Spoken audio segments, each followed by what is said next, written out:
Good afternoon, everyone. Welcome to Lunch with Books live stream. We continue with the Wheeling Poetry series today. Before I introduce our guest, I would just like to announce that next week on the 16th, which happens to be my birthday, at noon, we will do a history of Ireland in poetry and song with my cousin Michelle, who is an actress and singer of very high quality. I'm sure you'll enjoy the show. And Fair May will provide the musical accompaniment. And I'll try not to get too heavy on the narrative. We'll let the music and poems speak for Ireland's history and not me. Before we start, I just wanted to make you aware that there is a program for today's presentation that you can find online here as a digital PDF that you can download for the entire series that includes all of our guests, and including Cameron, who's our guest today. Now, to get started, I would like to introduce you to the organizer of the Wheeling Poetry Series, the man who made this all happen, and he is also the West Virginia Poet Laureate, Marc Harshman. Here he is. Thank you, Sean, and thanks to the Ohio County Public Library for continuing to support this amazing series. It's become more than I could have ever dreamed. And before I forget, I'll mention, and Sean will correct me if I'm wrong, that the next event in the Wheeling Poetry Series will be June the 8th on a Tuesday. We're still waiting to hear whether it will be virtual or face-to-face. It's our hope that Anna Egan Smucker and Bill King will be the two poets for that day. So stay tuned with the Ohio County Library. Well, as I say, I'm so happy to welcome Cameron Barnett to the Wheeling Poetry Series today. I only regret that this is not only that I'm meeting Cameron for the second time virtually, and we've still yet to meet face to face. Cameron did a program for me for the festival celebrations in Charleston this past summer. Anyway, Cameron is a Pittsburgh-based poet, blogger, and educator. He's the author of The Drowning Boy's Guide to Water. There, you can see it. Autumn House Press. I came across this collection reviewed in the Hudson Review, which is one of the finest literary journals in America and has been for decades. And in the review, Robert Archambault wrote that about Cameron's book, that it is a well-constructed, cohesive collection in which form recedes into the background, refusing to draw attention to itself, and much, much more. And as I've said, it is simply as impressive a first book as I've read in a long time. Cameron holds an MFA from the University of Pittsburgh and teaches at the Falk Laboratory School in Pittsburgh as well. That's kids, for those of you that aren't aware of what that school might be up to. And I admire that, especially having been that kind of teacher myself.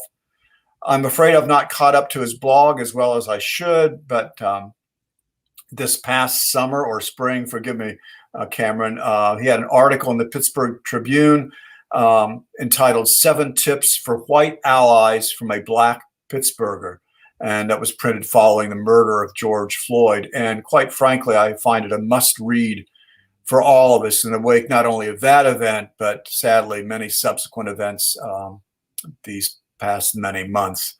Other than that, I thought I want to read just these first words from a poem called Emmett Till Haunts the Library in Money, Mississippi.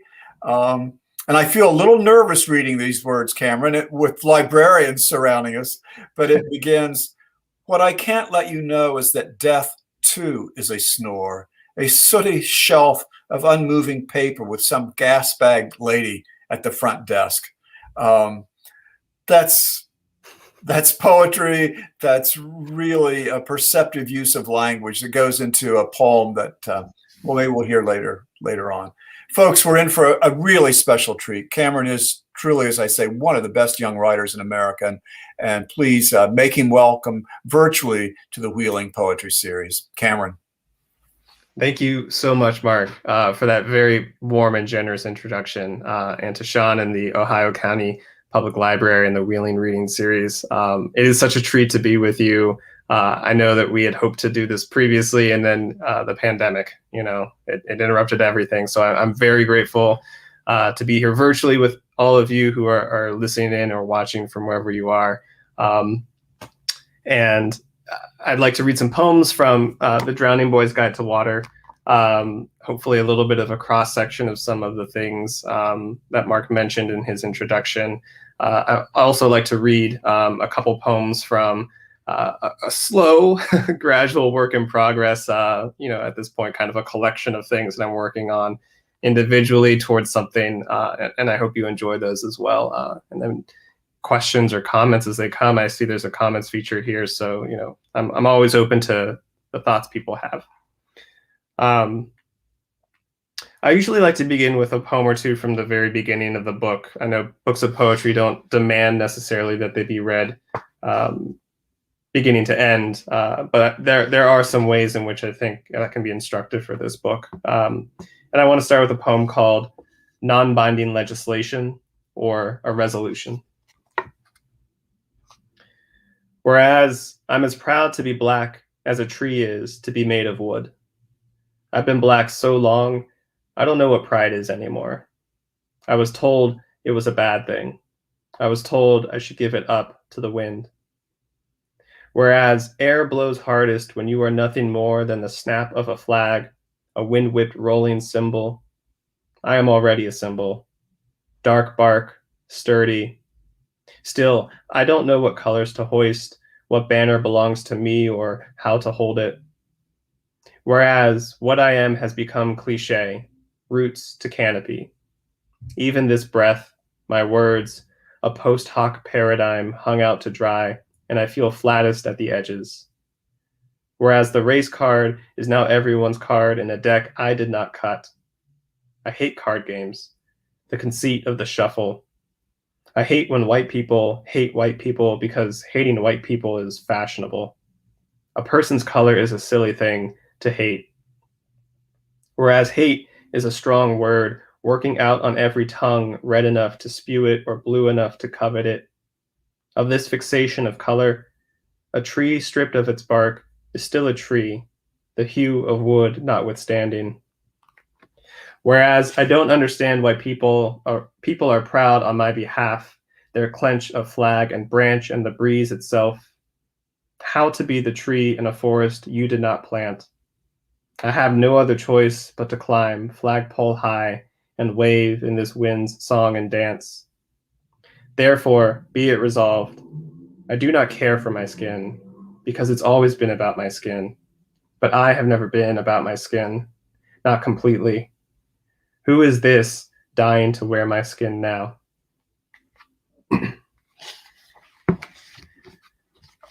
And this is the very next poem on the next page. I often read at the start of readings. I think gives like a nice thesis of my work. This is called To the Octopus, and the very quick backstory to this is that in my MFA program at the University of Pittsburgh, my cohort of poets were very interested in like weird animals and weird animal facts, and so we were looking up a bunch. And for whatever reason, I stumbled on octopuses, and there's just so many fascinating things about octopuses and strange things. So I decided to use the octopus here as a tool. I got cold cocked in the mouth once by a kid blacker than me for talking white to him outside the cafeteria. Lost 4 teeth to the tiled hallway, painted a stripe of red down my shirt. I'd speak of the pain, but I'm telling you a story you already know. I have seen you cling to coral so tight, you become every color all at once. Camouflage is essential. We know this. But when I watch you, I realize how you can squeeze through most things if your mouth fits just right. I'm still learning. I held half my mouth in a sandwich bag when my father picked me up at school. Couldn't tally each tooth in the blood-smeared plastic. Asked me, what did you do? I'm trying to be more like you now. The other day, I passed a brick wall, imagined my arms fourfold, pressed my palms to it until there was no air, but I didn't turn tan. Later, I stood on a packed bus, coiling my arms around the railing, still black. How do you shoot skin out of your body? I have seen you leave limbs behind, each a little brain, distracting predators. You think of anything to stay alive. I have to mind my mouth and limbs in public. They don't grow back. My mother stayed in the operating room for hours. I was so sedated, she stayed by my side and never ate. I woke up to the dentist teasing her about the churn in her stomach. It was louder than my drill. Mothers will starve for us. They know this. Hunger as second nature.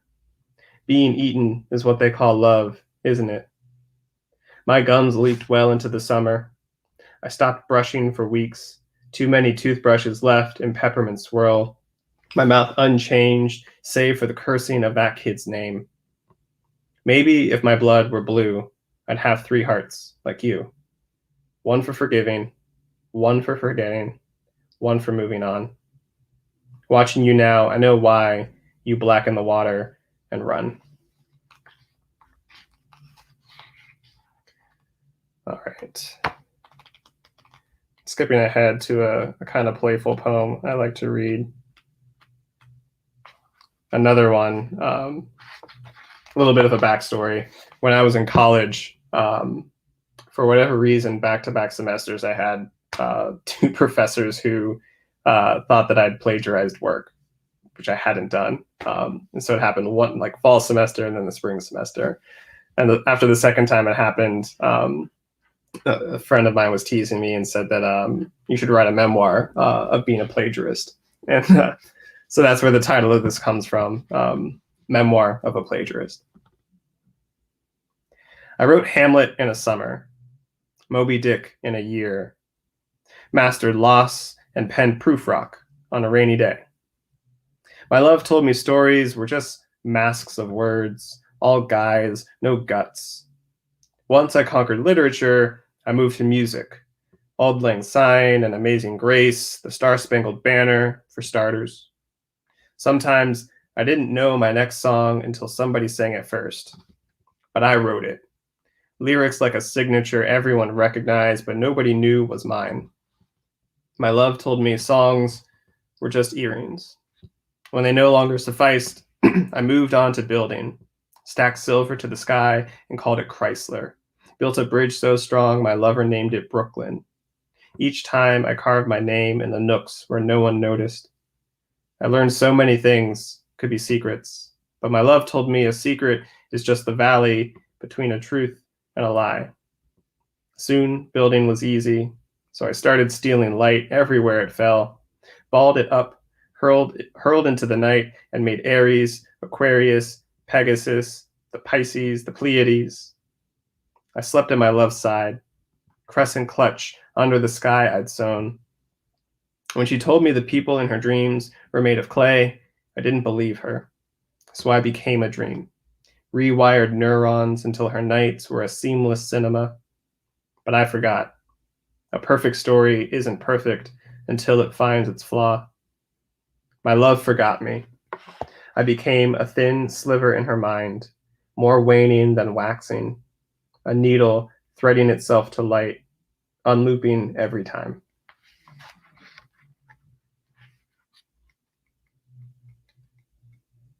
Kind of another odd poem here. Those of you who are familiar with the poet Yusuf Komunyakaa, probably one of my biggest inspirations, certainly as a graduate student entering into the poetry world, and even now to this day. And I actually have a whole middle section of my book that is doing work in sort of imitation and honor of a series of poems that he has called The Thorn Merchant, that I take my own kind of twist on in the middle of the book. People often have lots of questions about that. But this poem is dedicated to Komunyakaa, and it's called Stepping into Your Mouth. The front door of anything is always a trap. And so I have pried back your cellar doors, the musk of mildew dank in the air, like a breath held long for something special, and I am almost certain I'm stepping into your mouth. Tell me what to do with my shoes, which tooth to hang my coat on. Epiglottis lamp chain, I yank light from your throat. I am knocking over your furniture. I am not apologizing. We are all guilty of something, and I am holding a fistful of your cavities. Tell me what you love and what you regret. Your sofa's short arms and long spine call out to me. I might stay a while longer. I might pilfer your sock drawer, empty your bathroom cabinets, rearrange your spice rack, any little thing to move your tongue. In a small vase, you keep the seeds of the Vietnam tree that stopped that bullet, the one meant to shepherd you into that darkest cellar. I put one seed in my pocket and tell myself every adventure needs an amulet. I'm sure I will find my way out of this house eventually, but not tonight. I take another seed, place it in the palm of your hand, ask you to write me a poem with it. What did you lose in the war, and who was it meant for?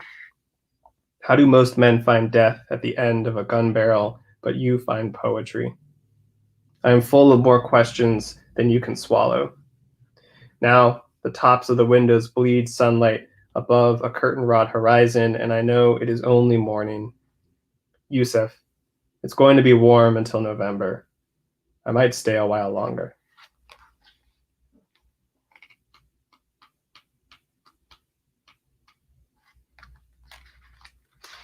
I think one of the cool things about being lucky to be a poet who has a book published is noticing and seeing and having other people notice and see preoccupations, obsessions, habits that come across your poems. And one that I know very well of myself is I like to write about months as sort of signifying something deeper, even if it's only really just to myself sometimes. And I'm also obsessed with space. I've always been a kind of space person. If I didn't become a poet and I were better at mathematics, maybe I would have become an astronomer of some sort. So that's my way of saying that this next poem is called Supernova. It's one of my favorite poems that I like to read from the book. Supernova. The little boy I babysit loves Hot Wheels and Zoids, keeps a dusty Nerf gun under his bed. He prefers Connects to Legos, has knobby knees and gap teeth, red-brown skin like me. In his room, there's a telescope by the window where his brother's bed used to be. At night, we sit there, necks bent, eyes to the glass. He just started 5th grade, so there's a star in the galaxy for every question he asks me. Was the Big Bang real? Are aliens real? When they die, do they go to heaven too? I want to tell him about the other side of the universe, where bombs go off that we never know about for millennia. I've learned to boil answers down to one word. Yes. Maybe. Hopefully. I've learned one word is all it takes to break a kid. Only 10, but he leaves rooms when he hears black boys' names on the news. He gets quiet when guns go off in movies, so I turn the TV off at night. We don't say his brother's name. On the couch, he finds more questions. How do stars stay in the sky? I say, gravity. Want to say, I don't know how to explain. Say, but you can recognize it by how the planets fall toward them. Say, everything out there is always falling. He falls asleep with his feet against my thigh, kicks them when he's dreaming, and I want to kiss his forehead, want to calm him. He reminds me how close we are to explosion, that things always break apart from the center. He's lived it, a kid who loves space. He teaches me things too. In 50,000 years, the Little Dipper will shift, will resemble more of a bent, crushed Coke can, the hind leg of Ursa Minor collapsing into its gut. I'm afraid he will become like the stars of Draco, serpentine curve twisted into shipwreck. He deserves more than this. A solar system spinning around him, every scrap of gravity left over from the Big Bang. I want to take the boiling stone from his core, name it dignity, mold it while hot, christen it with a kiss, and cool it into something the world will recognize, but I don't want to betray him. How many stars named after black kids? Or light years until the next supernova? I want him to know what room America has left for black love, black boys, black families, maybe, hopefully. One night I dreamt Emmett Till visited Ferguson, Missouri. Nobody recognized him. Not until he laid down next to Michael Brown's body. Not until he kissed him.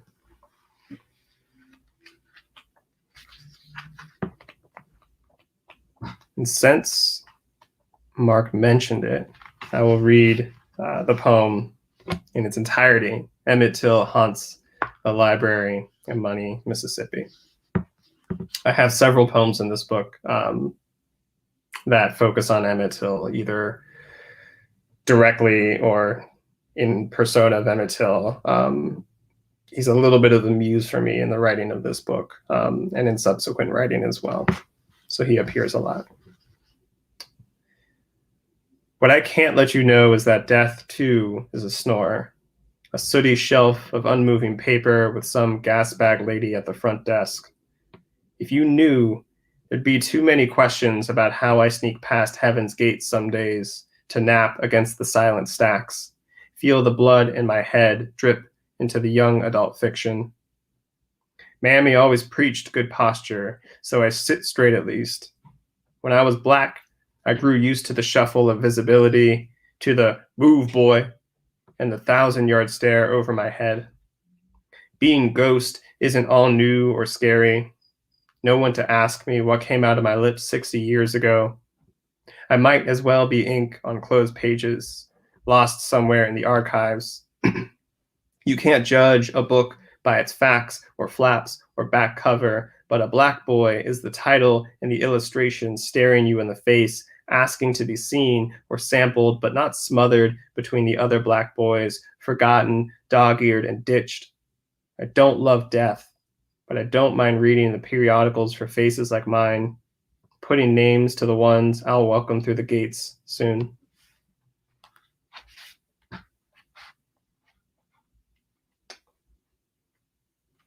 Let's see.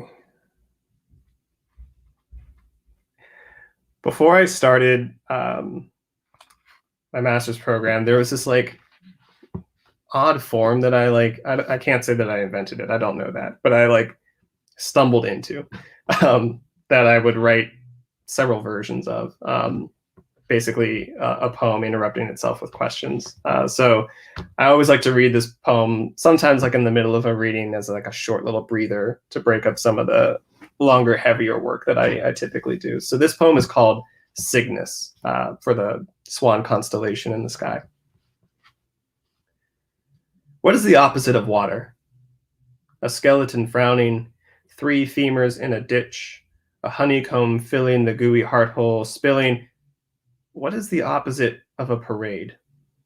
A familiar voice, thunder cracked across the sky, a crow's tongue split in 2, the crow speaking short, stabbing sentences, making.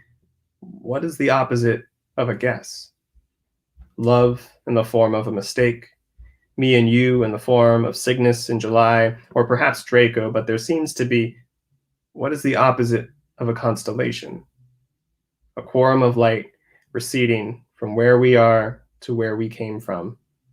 2 mirrors facing each other, shattered.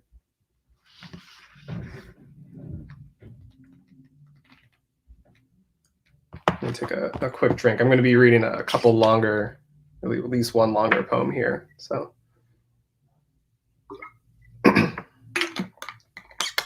there's a few poems in here that are inspired by one of my main mentors when I was at Pitt, Terrence Hayes. Hopefully most people are familiar with Terrence Hayes. One thing I got from him is his interest in form in interesting ways. And so he has done a lot of poems that are just one sentence. They just continuously run through the page, through the book sometimes. So I have a couple poems in here where I try to take up that challenge that he did. And this one is called Muriatic. And muriatic acid is, what is it? I think it's hydrochloric acid. But the name of it, the scientific name is muriatic acid. So that's where the title comes from.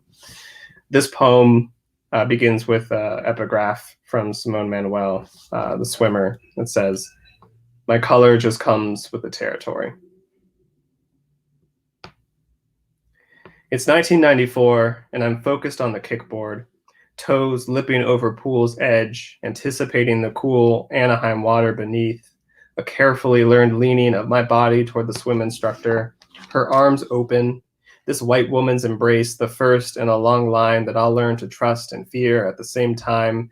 But today, it's 2016, and Flint, Michigan is boiling the metal in its water futilely, a bubbling brown, plastic bottles stacked forklift high, children stacking up in hospital weight rooms, sick with this water they were given against their will like it's 1964 in St. Augustine, Florida, and rabbis and blacks are swimming in the Monson Motor Lodge pool while the manager cups a jug of muriatic acid, clear and colorless, dumps it into the water he skirts around, and the sheriff's men refuse to touch it while they pull bodies out against their will like it's just another day. But today, it's 1936, and white men guard the pool in Pittsburgh's Highland Park, where black boys come up and ask, "Why can't we swim?"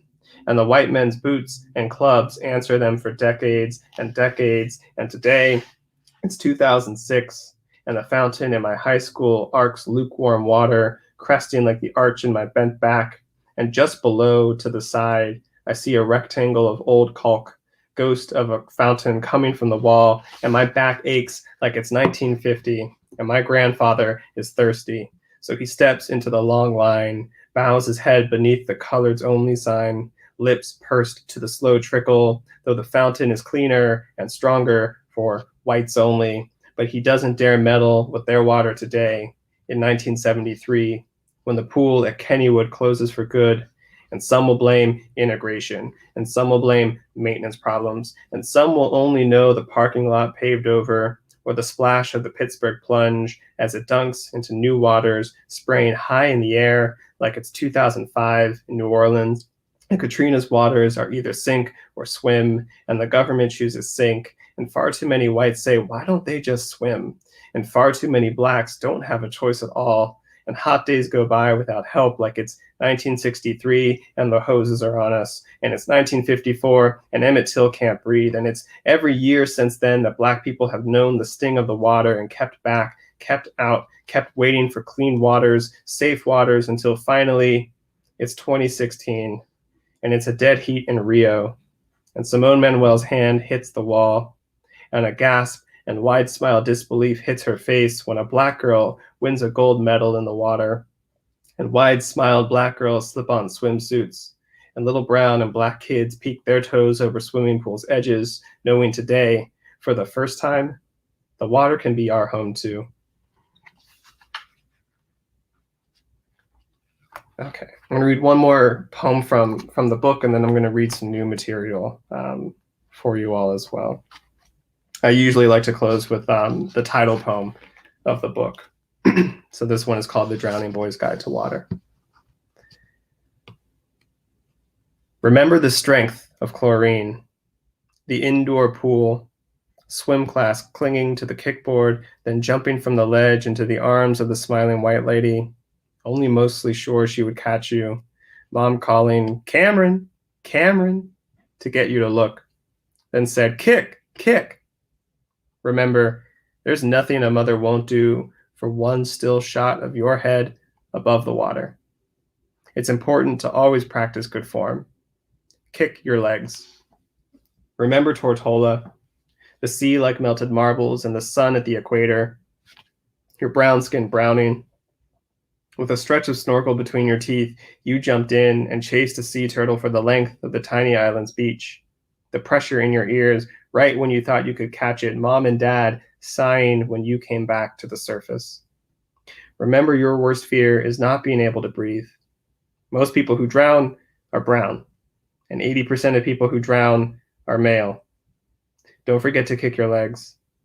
Don't forget middle school musicals, all the costumes and makeup, the white boys making jokes about blackface, the laughter gurgling in their necks, no one else like you to back you up. Sometimes you will swallow water. Remember, a throat is the size of a skittle or a hole in a hoodie, and Trayvon's legs kicked hard against the night. Drowning isn't loud or splashy, it's silent, autonomic, neck tilt and terror. When you are drowning, feet become rocks, hands push down water in vain, and the thump of blood is the only thing that can be heard. It is all supposedly painless. Always remember that. Always remember your first girlfriend's grandmother sneering at the sight of her white arms wrapped up in your hoodie, how you pretended it was painless but you couldn't help but kick your legs, or how nobody will save you anymore when you yell, "I can't breathe," so just kick your legs, or every sidewalk where a white girl sees you, pulls her phone up to her face and crosses the street like she's guarding something secret. Kick your legs. Remember that you have been a white girl secret before. Kick your legs. When you are drowning, don't forget to practice good form. Float on the surface. Part the water with your lips. Only swallow as much as you can hold. All right, I'm going to read just maybe 2 poems. I think I have time for 2 poems from, I call it a manuscript in progress. There's still a lot of work I want to do on it. As I was mentioning to Marc before we came on, I am trying to play with the idea and the image of the heart, which has a very well-worn history in poetry for sure. So I'm trying to avoid cliche. So some of this is about the heart, and some of it's about other themes and interests of mine. Going back to the space one, this first poem is called Black Holes. Consider the body. Consider the pulse and pump and thump of life within. Consider this. There is a squeeze of life into you somewhere, always. You are, in a sense, a sentient sack of plumbing. Consider the body cavernous. A video I watched asks, how many holes does a human have? And it turns out we are not the donut we are so often colloquialized to be. A jar, a cup, a bowl, a plate. Holes only exist if there is a body to host it. The paradox of containment. In the video, I learned that openings aren't holes, just parts of holes. That a straw is one thing with 2 parts. Consider blackness. Consider the body black, the whole of it sucked through the kinked straw of history, opening to opening. Consider how whole lives were squeezed out of black bodies. Consider the ancestors who prayed for shipwreck, who prayed to be flooded in order to be freed. Consider the weight of what's been kept inside the spaces of our bodies in order just to make it. Consider the spaces in the world where our bodies hide. That visibility and invisibility are the same weight, double stacked on blackness. Consider the weight of black holes, supermassive ghosts who lurk dark in deep space. They say at the event horizon, a body sucked in would stay frozen in time forever. Not every hole has an exit. Consider chambers and dead ends and their singular openings. Consider black descendants praying for singularity at the heart of this gravity in order to be free of space and time's cruelties. Physicists consider this point so dense that the laws of physics as we know them break down. Black people might not consider this such a bad thing. How long have we prayed for a different physics? Were it not for gravity, we would bend the world wholly. As it turns out, gravity is the weakest force the universe has to offer. As it turns out, the physicists are silent on the force of justice, not even a consideration. Consider blackness, supermassive and free of gravity, bending the arc of the moral universe all the way around until it's whole again. And I'll close with this last poem, if I can find it. Oh no. Hang on one second.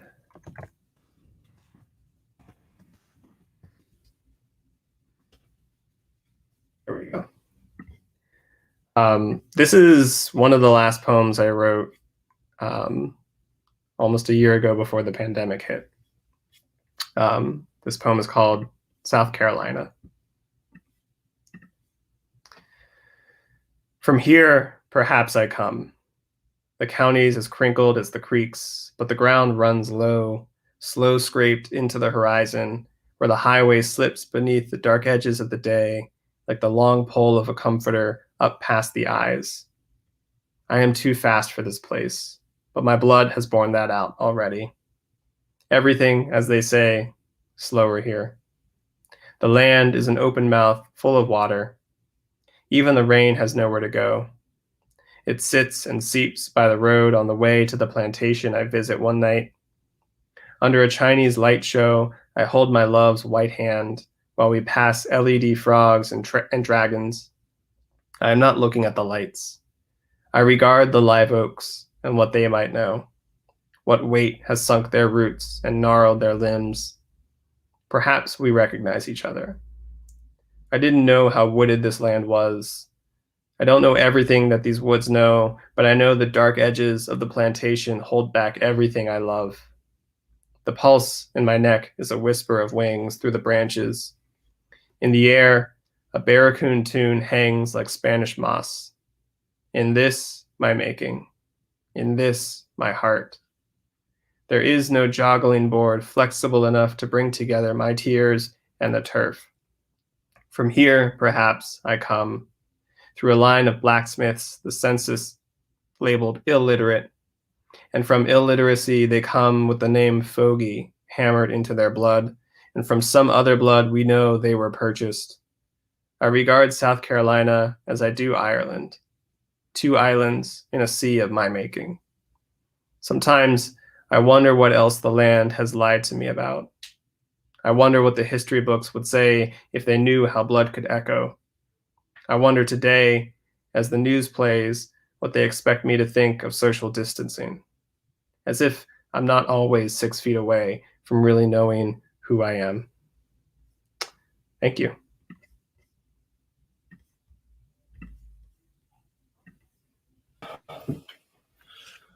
Marvelous, Cameron. I'm sure we all thank you. That was a terrific reading. Really, really was. I can tell by the comments from the folks in the audience, and I think that's just a brief sampling, that other folks feel as I do. If we had more time, one of these days, Cameron, you and I are going to have to sit down and talk about physics too. I can see that. I've been reading Brian Greene recently, and I'm not sure I would have got a couple of those illusions gotten them as powerfully as I did had I not been doing that. I'm sure questions are going to be coming, but I'll give you one to start. Are there particular authors you see as having an influence on your work, past or present? And you've mentioned Kumanyaka, of course, and Terrence Hayes, obviously being in Pittsburgh, but are there others as well? Or an author, I know in my own instance, there's certain authors, I cannot read them that I'm not immediately reaching for my pen and responding somehow or another to what I've just read. So certainly, as you mentioned, I'm heavily influenced by the people I've worked with. Terrence Hayes. I've never met Yusuf Komanyaka, but studying his work my first year as an MFA student was huge on me. Yona Harvey, I worked with her.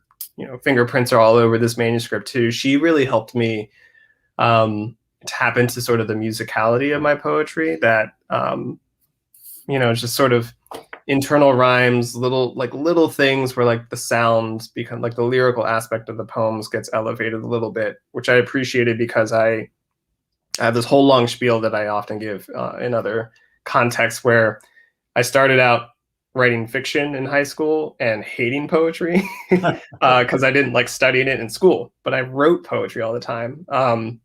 And so as I began to be more comfortable and outward facing about writing poetry and wanting to be a poet, my story background heavily influences my work. And I always say that I'm a very narrative poet. But I think Yona in particular, her influence on me has helped me become, at least see myself as somewhat lyrical as well. But perhaps an older reference that might be surprising is Khalil Gibran. I read The Prophet and also his short story, The Broken Wings, late high school, and they just hit me. So when you mentioned books where you pick them up and you go for your pen immediately, I still have that whenever I try to once a year or so reread The Prophet. Yeah, well, that's a terrific and brave admission, I think. I mean, I don't know. I mean, he was a poet that everybody read in the the late 60s counterculture and so on, and read so much that I'm afraid he became rather passe. And curiously, I picked him up just in the past year myself and went, oh my Lord, it really knocked me out, took my breath away. There's some marvelous work there. Absolutely. Oh, I see we have a question. If Sean doesn't mind me honing in, CJ Farnsworth asked, would you talk a little bit about your process? Do you write every day? Do you keep a structured process, or are you more flexible? I would say I have a little bit of a hybrid. And that it's hybrid in name only. Since graduating from Pitt, I've every summer so far, some different configuration of writers that I was with in that program, really good writer friends of mine. We meet in the summer and we do a poetry workshop that is strictly generative. We bring a poem that we really have been, thinking about. We come up with a prompt based off of that poem or in relation to that poem, and we offer it to the group, however many of us there are. So the whole idea is to just hear poems, and then we write poems, and we set a timer for an hour. And often whatever comes out of that hour, we'll share if we're ready to, or sometimes not. A good amount of poems in the Drowning Boy's Guide to Water, and a lot of poems that I've been working on lately have come from that. When I, sit down and there's, no excuses, there's just tea and friends. We haven't been able to do that because of the pandemic as much, but we tried a little bit on Zoom last year. But mostly I get these slow burns that eventually come to something. I think that's just how I'm wired as a person. I'm not usually very reactionary to something that I hear in the news, politically, philosophically, or whatever. But I like to just sit on ideas. I keep a huge list of notes in my notes app on my computer, phone, and everywhere. And what I often do, I say this all the time, is I kind of like an artist with an easel and a canvas. I'll take a line or a word or something that I like, place it on there, take another one that's maybe related, maybe not, place it somewhere else, and I kind of dot the page with these lines, and then I try to connect them and work my way from one idea to the other one, and fill it in with as many connector lines as I need to. I'm not going to say that always ends up being, like the silver bullet, but it is my process to just sort of like force yourself to have like a prompt of some sort, even if you get to kind of shape the prompt by just randomly picking these lines yourself. Right. I see several comments. I'll lead in one comment simply from a writer here in Wheeling, Bonnie Thurston, who I know is better versed in the writing from the Arab world than most people I know, certainly. And she concurs with your comment that Gibran, she considers one of the most important writers in the modern Arab world. Aaron Rothenbuehler, who is a huge part of this poetry series, asks what influence you see in your own work from being a teacher yourself. How does that come into your work, or does it sometimes? I've never had that question asked that way. That may not be the way Aaron asked it either. I'm just paraphrasing. No, but I like it. I do.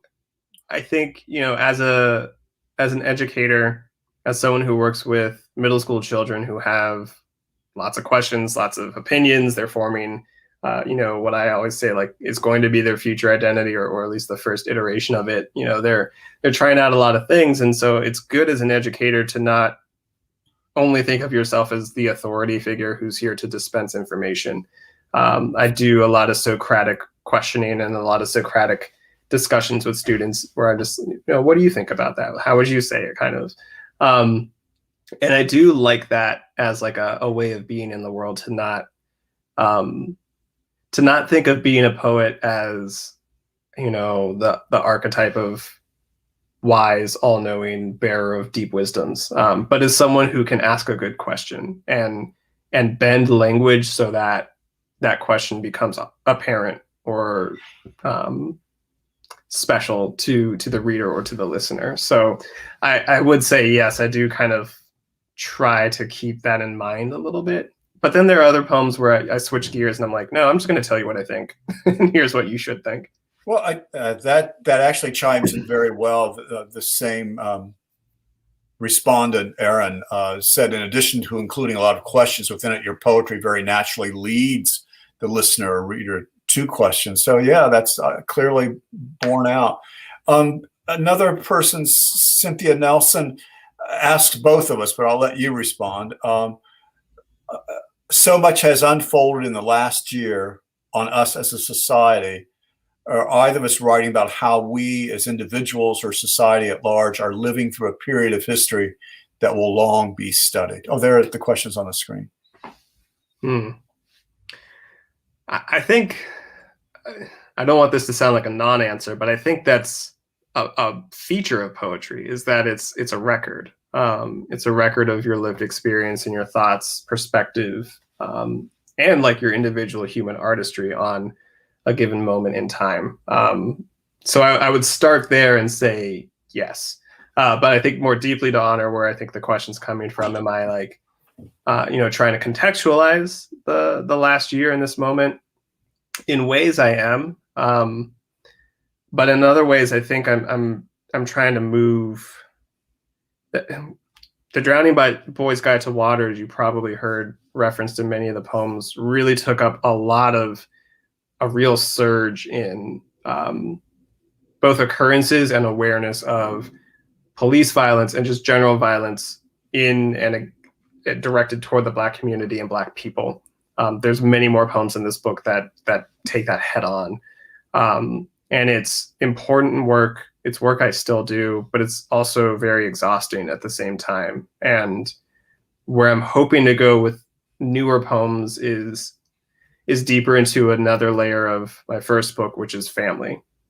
And so what I'm trying to do is record what I'm hoping to, the thesis of my maybe next project is like write about the present while using either as a lens or some other metaphor here, my own personal family history. So the poem South Carolina comes from a research trip I took last year to where my family's roots come from. And I'm doing that all across the continent. So that's a kind of history that I'm trying to keep. I would only add, Cynthia, to actually steal from Cameron's reference earlier, is that something like this past year will work its way in my own writing as that kind of slow burn, Cameron, to which you referred. There's a lot simmering. I don't know that a lot of it's made it onto the page yet. Other than I was sort of, looking back, I'm surprised that the pandemic in one way or another has filtered into more of my work than I would have anticipated, more than I actually realized. And the issues of political and social division in this nation scare the hell out of me and deeply trouble me. And I find them very hard to address. They're in that slow burn somewhere. Yeah. There's a question for you, Cameron. The first poem I wrote. Oh my gosh. I still have yearbooks from being a student in like third grade. I don't know if I even then would have called it a poem, but there's, in the collage of pictures of what the school year looked like, there's words attributed to me of, I guess, a poem that I wrote as a school activity then. That would probably be like my very first poem. I don't know what the first one was. Like I said, I had this, I don't know if it was a love-hate relationship or like a bifurcated awareness of some, like, I didn't like poetry in school because it felt like what I think a lot of people feel, which is you have to get it, and getting it is this like mysterious, barrier, or that, there's some deep thing in it that everyone gets and that you need to be able to discuss that. I just liked playing with words. I liked creating stories. I like writing poems because to me, it's like vignettes or little mini stories that, or many mini stories sometimes in a poem that you can cobble together and tell more vividly sometimes. I can say, so I don't know the answer to that question, but I can say that there's a poem in my book that the title is just the N-word. And it's a poem that is speaking to the N-word as if it were a person. And that is the earliest poem in that book that I wrote. It predates me actually starting an MFA. It was from like my senior or junior year of college. And I have poems going back into high school too. So I've been writing for a while, but I didn't think of myself as a real writer until probably late college when that poem was written. Yeah, good. Lots of people praising your work. Where can we buy your book? Thank you so much for all the very kind comments in the chat. I would say you can buy my book on the Autumn House Press website, which I believe is just autumnhousepress.org. Small local press here in Pittsburgh. It's ironically right across the street from my apartment, which is such a happy accident. So that would be the first place. I think you can also get it maybe in some online stores, but I know there's a lot of people right now thinking about the Amazon union strike that's going on. I know my book is on Amazon, but maybe this is not the week to do it if you're someone standing in solidarity with that. I was going to say that. Thank you. Yeah. So not there are week. options. Yeah. But certainly Autumn House Press, I think, would be a great place to do it. And I know last year there was a time period we were donating some proceeds to local Black nonprofits in Pittsburgh. I don't know if that's still going on or not, but Autumn House Press. And let me also add, you said small press, and I guess in a way it is, but quite frankly, Autumn House Press is really one of the finest indie presses going right now in America. And it's a real honor to have your book published by Autumn House. So, and they're Dan, terrific people. you live across the street from them. Now I'm definitely have to come knocking on your door. Certainly. Other questions? We're going to be running out of our hour here soon. Let me ask one quick little question that's always fun, and that's just, what are you reading now at the moment? Just for pleasure or for edification? 2 or 3? Oh, gosh. I'm reading like 3 books for school right now that I'm teaching students. I just restarted Fahrenheit 451 because who doesn't need more dystopia right now? Right. But what have I been reading for pleasure?